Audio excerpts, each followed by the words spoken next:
Hey guys, Eddie back with Couch Talk. Welcome back to the show. If it's your first time with me, welcome to the show. Guys, please hit like, please hit subscribe, turn your notifications on. It really helps me out with the algorithm, and I need all the help I can get.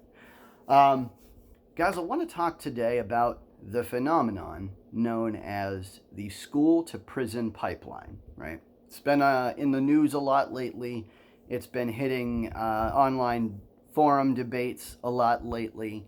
And I wanted to do a more comprehensive tackling of this phenomenon because it's one of the many staple arguments of critical race theory, right? And you know that I'm not a fan of critical race theory. So I want to discuss why the school to prison, what the school to prison phenomenon is, and also why it's got faulty logic, right? So there's a big problem with many of the critical race theory conclusions, and they all fall prey to basically the same type of logical flaw, and we'll talk about that in a second. But there's even an more fundamental problem with this one, and that is that it's missing a huge step, right, in the logic chain. But let's talk about what the school to prison pipeline is. So what is the school to prison pipeline? Usually the way it will be communicated to you, the way you will hear it, as a critical race theorist would communicate it. People misbehave in school. Kids misbehave, right? When they misbehave, because of systemic racism or institutional racism, what will inevitably happen is that African American kids, or people of color, but African Americans in particular, will face harsher and more disciplinary procedures than their Caucasian American counterparts, right? So what that means is they'll get more disciplinary procedures, they'll get suspended faster, they'll get expelled faster. In extreme cases, sometimes people even call the cops and have them dragged down to the office for an actual crime if it rises to that level, right? Now, when that happens and they get expelled, they no longer have the avenue of education, and so not being able to continue educating themselves, they have fewer choices in life, so they turn to a life of crime, leaves them no other choice but to turn to a life of crime, and then when they turn to a life of crime, they get picked up by the cops later on and then get put in jail. And so that is the school to prison pipeline. Now, like I said, this has some faulty logic issues, and we'll talk about that in a second. But there's a bigger issue here, and that is just missing an entire step. And I think that's the bigger issue. But let's talk about the logic first, because this is a broader issue. And I think what happens a lot in critical race theory is there's a logical problem. And they begin with a result that they perceive as negative, right? For example, let's say that African Americans are pulled over by police officers more often than white Americans per capita, right? Obviously, Caucasian Americans still get pulled over a lot more, but pound for pound, per person, per population, African Americans get pulled over more often than white people. So they look at that, they say, wow, that's a problem. There must be something wrong here. What is it, right? Or African American students are getting disciplined more than white American students per capita, right? They're just seeing more of the disciplinary procedures in school. And so that's a problem, right? Or, African Americans end up in prison more often. That's a problem. That's a result. And these are all results, right? So they'll produce a study and then they'll have a negative result, or a result that they perceive as negative. And then it behooves them to try to explain it, right? Which is very reasonable. Any one of us would. So they start with fact number one. Fact number one is African Americans end up in prison, right? Fact number two, African Americans seem to be picked up by police officers more often than Caucasian counterparts because they've decided to turn to a life of crime. Well, why have they done that? Fact number three, they don't have any other alternatives available to them because they didn't finish their education, right? Fact number four, the disciplinary procedures that African Americans interface with in schools often contribute to them not completing their education. And so they tie all those together by saying this could produce that result. Therefore, the critical race theory conclusion is that this did produce that result, right? Now, the problem with that logic is it begs the question, could anything else produce that result also, right? And if the answer is yes, that means that it isn't necessarily this thing that produced the result, right? So what I often see, right, people say, things like, African Americans get pulled over more often than Caucasian Americans by police. There is racism in the world. These are facts. I agree with these facts, right? I don't dispute either of those facts. And then they say, thusly, therefore, because there is racism, because there's systemic racism, African Americans are getting pulled over. And I'm like, you lost me there. And the reason for that is I then have to ask the question to you, is there another reason why they might be pulled over, right? There are many reasons why they might be pulled over more often, right?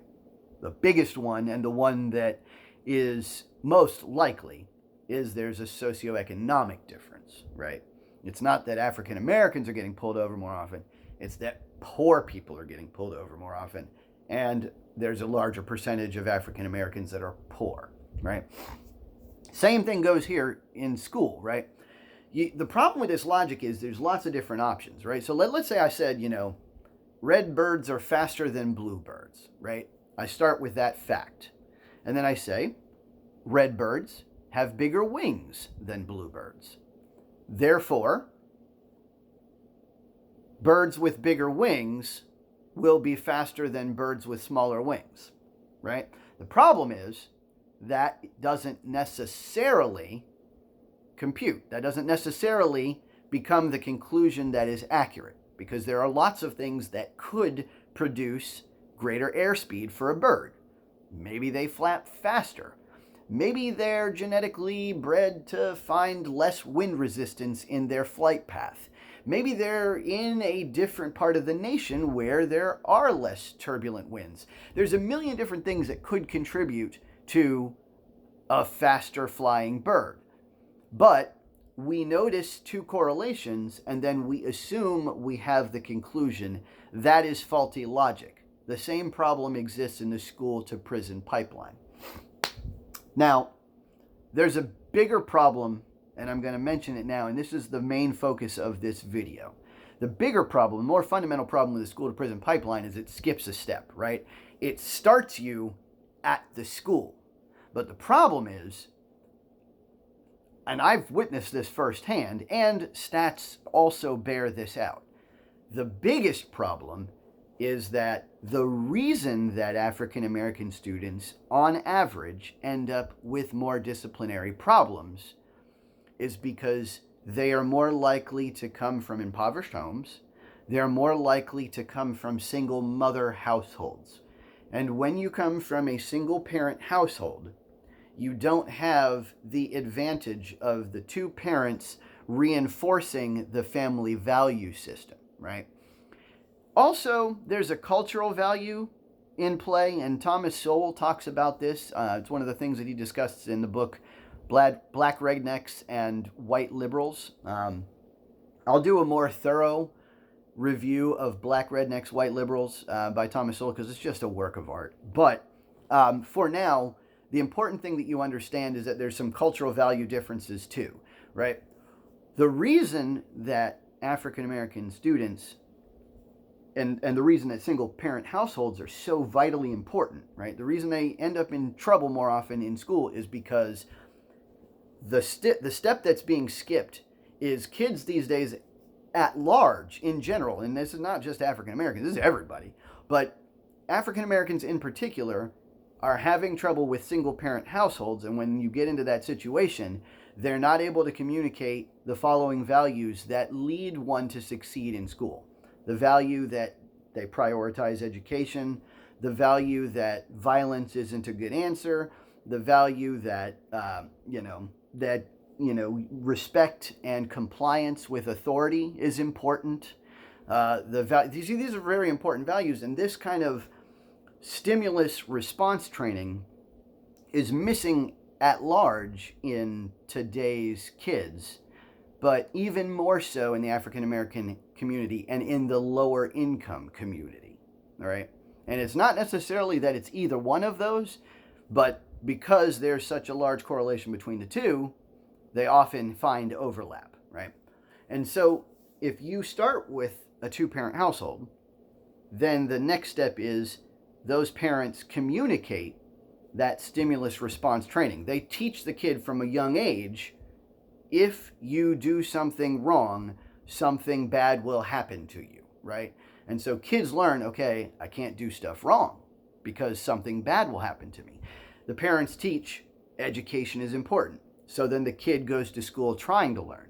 The parents continue to reinforce that. And so when the kid comes home, I'm going to tell you, when I got home from school, my mom didn't give me a break for a second. She was like, Eddie, do you have your homework? Show it to me. I want to see what you're working on. This and this and this was not done correctly. I want you to go back and reread the chapter. This and this and this were incomplete. Eddie, I don't like the answer to this question. Let's think about this question a little bit harder. And she was right there with me all day long, trying to help me out with my reports, trying to help me get good grades. She communicated through that constant time and attention just how vitally important education was. And as a consequence, I valued education and I got a good education growing up. But what if she couldn't? What if my mom was a single parent? What if my father wasn't the breadwinner and my mother was, and she was the only breadwinner? And so when I came home from school, nobody was there to help me with my homework. Nobody was there to tell me how important it was. No one was there to tell me not to get in fights in school. No one was there to tell me that I need to do what the teacher says, even if I don't agree with it. All right? If nobody's around to tell you those things, then the kid doesn't learn those things, and then the kid ends up having disciplinary problems in school. One of the biggest things I noticed, and I've read several different articles on the school to prison pipeline, one of the biggest things I noticed is that they never seem to address whether or not the kids actually deserved the disciplinary process, right? Like, they'll say that, oh, X and X got expelled, and it's like, sometimes it'll tell you that the thing that they got expelled for is seemingly innocuous, but it's like they don't mention the fact that this was his 19th, tardiness, or this is his 32nd time yelling at a teacher, or this is the 5th time he beat a kid in the head with his notebook, Like, they don't tell you, how many times they got involved and how many times they've tried different disciplinary processes. You would need a whole lot of information to conclude that it's just some random teacher over there with an implicit bias who's just accidentally making African Americans go to the principal's office. That does not compute, okay? That just is not a reasonable, and don't get me wrong, I'm sure there is one or two of those, right? And there's probably some that are racist against white people that are sending white people to the principal's office more often. It happens, I'm not going to tell you that racism doesn't exist. Again, racism is a thing. It exists. But it's not an institutionalized condition. Racism is an ideology that a single person holds. And there may be many single people that hold that ideology. I don't hold racism. I don't know anybody personally that does. I try to stay away from them. If I see somebody that is, I actively discourage it as hard as I can. But I'm sure it exists. I'm sure it's all over the place. I see people, I've had plenty of people, treat me with a racist fashion. I can't tell you how many times I've been told that I'm not even allowed to talk about this topic simply because I'm Caucasian American. Simply because I don't understand, because I have white privilege, so I wouldn't know. I'm going to tell you, it's all a game to win the argument, right? Parenting is the missing step. If you get kids the proper cultural values, the proper parental values, they will succeed in school because you can't give them any other choice, right? I'm going to tell you, I saw some of these news articles where they were some of these news things on YouTube. I saw a video where these kids were just beating four kids were beating a PE teacher senseless with hockey sticks, and he had to run. And of course, eventually they got expelled because they dealt him serious bodily harm. And then there could be no question as to whether or not that was the right disciplinary process. Now, I don't really like expulsion. I don't really like suspension in general. We'll talk about that in a second. But the big missing step is parenting, right? If you stay involved in your student, your son, your daughter's education, and you continue to reinforce it, and you continue to explain that they must do what the teacher says, that if they don't, they're going to hate their life. And so they end up with no other choice but to get an education, no other choice but to do what the teacher says, then I promise you, they will get an education and they won't have trouble getting suspended. They will not have trouble getting expelled. Being suspended and being expelled is a product of a failed value system. It is a product of a kid who has never learned that there is something wrong with the behavior that he is bringing to school, that there's something wrong with being disruptive. And if they never learn that, that is when you get into that problem, right? Now, there's other faults with the logic. There's other breaks, right? Like, for example, just because you're expelled doesn't mean you actually can't get an education, right? You still can. As a matter of fact, you're still required to by law. Parents are supposed to figure out a way to make it happen, whether that's homeschooling or, taking them to a different school or sending them to military institute or something like that. There's a million different things that you can do, but that's not an excuse, right? And not only that, there's another logic break, and that is if you don't get an education, that one must turn to a life of crime. I'm going to tell you, you don't have to get a college degree to be successful in life. There are some trade skills that are overwhelmingly well paid, right? As a matter of fact, I would even say that if your goal is, for example, to retire by age 60, you're probably better off being like a machinist or a bricklayer or a large, machine operator, like a bulldozer, steam shovel, something like that, like a backhoe. If you can do those skill jobs, there's a lot of demand for that right now, and they're very well paid. I've seen some machinists, bring home, like welders and stuff, bring home like 120 grand, six-figure jobs. And it's like, this is bing, bang, boom. They learn how to do it, and then they apply it, and they go right to the workforce. They don't have to wait 8 years while they're getting themselves further and further in debt while they're trying to get their, computer science degree or something, which don't get me wrong. I'm not saying that computer science degree is an invaluable degree. It is. But so is being a welder. It's every bit as valuable to society, more so if the salary is any indication, right? We need more welders in the world. So this stimulus response training is important. There is no excuse to turn to a life of crime, even if your options are limited. There are plenty of ways. Guys, I can't tell you how many people I've seen. I was a manager for most of my life. Can't tell you how many times I saw someone who had no education, but they were given those values. They were given the value of showing up and on time and doing their job and being honest and having a high degree of integrity. And if they have those two, and they're at least relatively intelligent, they don't have to be educated, they don't have to be smart, they don't have to be a genius. If you had those three things, if you were willing to learn, came to work every day to do your job, had a good work ethic, and you were honest, I developed so many careers.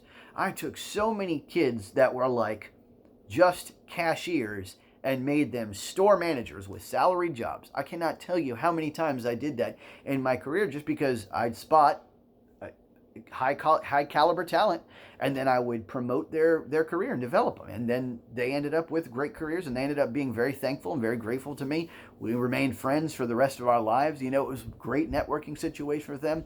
And a lot of times they would follow me around. Like I'd be a district manager at one company, go to another company. They'd come follow and work for me wherever I was just because they liked working with me. They liked having their careers developed. it happened so many times. They didn't need an education to do it. Just because you don't have an education does not mean that you should turn to a life of crime, even if that's the example that is being set for you. But it shouldn't be the example set for you, because your parents should be making it clear just how bad of an example that is.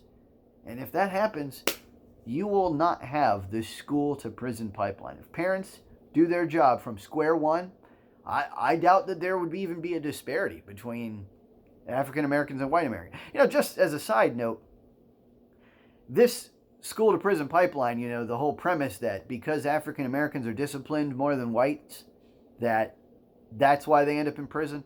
Has it ever occurred to you that Caucasian Americans get disciplined much more frequently than Asian Americans? But no, of course, nobody would say that, right? It's true, but nobody's going to tell you that because it destroys the narrative, right? School to prison pipeline is not actually a thing. Don't get me wrong. I'm not saying that there aren't cases of racism, and I'm not saying that there aren't cases where a isolated person does poorly in school, drops out, goes to a life of crime, and then goes to jail. That all happens, right? And sometimes they may even get expelled because of a racist teacher. But that's probably exceedingly rare. I mean, the stats do not bear out that, you'd have to find me one, right? And if you find one, that's good. See, this is the other big thing that critical race theory misses all the time is, why aren't we going down to the next level, right? If you go to a school, and for example, let's say you go to school, and that school is just churning out suspensions, right? Churning out expulsions, and African Americans are bearing the brunt of that. Why are they not drilling down to the next level and saying, okay, well, what is the problem here? And if they go into the school and they see that the problem is there's like 3 teachers that are just really racist and keep on sending kids to the principal's office of a particular color, then you've solved that problem. Fire those 3 teachers, and then you don't have that problem anymore. But if you go in and you see that it just so happens that African Americans are actually misbehaving more often, and as a consequence, that is producing this problem, then there's really nothing you can do. I mean, what do you want to do? Just leave them there forever and let them disrupt everyone else? The alternatives are really bad, right? Some of the alternatives I'm seeing in today's society are that they just don't discipline anyone, and then no one gets an education, and then no one has any options when they grow up, and then everybody might go turn to a life of crime. We do not want that, right? Like, if you've got a disruptive influence, you've got to figure out what to do with them. Now, here's my thing on this, though. I don't like suspensions and I don't like expulsions. I feel like those defeat the point. I myself was suspended one time in my life, and it was because I skipped school. Now, where's the logic there, right? Like, I do bad, I don't show up to school, and my punishment is to not show up to school? Obviously we can do better, right? Saturday school made more sense. I felt like if you miss school, you should make it up, right? And never mind the fact that just me skipping class that one time in my life, my parents let me have it. I was grounded for like the next 3 months or something. Like, they took the door to my room away. I mean, it was a nightmare, right? So, I mean, there's reasons why I didn't do that. There's reasons why I valued my education. And it wasn't because I was white. It was because I had parents that really cared about education. And honestly, the school I was in, even though it was predominantly African American, most of the kids that I was in class with also had parents that really cared about their education. And they all got their education, right? I didn't see that problem in my school. But don't get me wrong, I saw plenty of kids that didn't care about their education, and they got expelled occasionally, and they did happen to be, more often than not, African Americans. But it wasn't like somebody was doing it because they were racist. No, these kids were actually a real disruption in class. Now, that's just an anecdote. That's not the statistics. But the statistics bear out that the reason that African Americans end up meeting with a disciplinary process more often is because they actually are breaking the rules more often. If you teach kids not to break the rules, they won't break the rules as often. I mean, sure, a little bit. Sometimes here and there, you're going to have kids are kids, right? But That doesn't mean it should be a daily thing, right? Now, I don't like suspensions or expulsions. I feel what we should probably do with a situation like that is every district should have at least one kind of like course, one class or school, maybe even if it's a large district, where troubled kids need to go, where kids that are just disciplinary processes all the time need to go. And I think we 100% should make sure that those kids still get an education. I kind of like military institutes, but I mean, I can see why it might not work for someone who's really unruly. But I mean, you know, as long as we authorize the schools to instill those disciplinary processes, you know, and the parents are okay with it, I mean, that is one way to get it done. Another way to get it done is, guys, here's a big one for anybody who just does not end up with an education. Anyone who doesn't end up with an education, you can always join the military. You know, I did it. I joined the military. It helped propel my career. It looks great on a resume. It makes every job you get after that better. You will be considered a fantastic opportunity for every job that you apply for. You'll be a huge asset because they know you're full compliance. You do what you're told. They know you're going to show up on time and do your job. They know you're going to be hardworking. They know you're going to, I mean, military is amazing, especially for careers. It's amazing. So no matter what situation you're in, if you don't get your education, you can always do that. But even that needs a parent to communicate that that's an option. And I think we should do more community outreach too. I think one of the things that the military, especially now, because the military is so low on its recruiting quotas, is not hitting its recruiting benchmarks. I mean, I think the best thing for them to do would be to tackle the low income areas, right? Like the guys who don't have any other options, go into those zones and explain what a great opportunity the military is. And, you know, some of them aren't going to take you up on it. Some of them already have a cushiony drug dealing job and they just don't need it. But every now and then, I think we might get somebody who would otherwise be in a life of crime, and we rescue them. That's what I got for the school to prison pipeline. Let me know what you guys think. I'd love to see your comments, and post some comments below. I actually did this one in particular for a guy who I've been discussing this with online, so I hope he gets a chance to watch it, and I hope he gets a chance to post some comments. But let me know what you guys think. I mean, I think the school to prison pipeline is a very easily avoidable problem, but in order to avoid it, you need to start at home with the parents. And if you do that, it solves the problem. Guarantee you it solves the problem. Catch you next time on Couch Talk.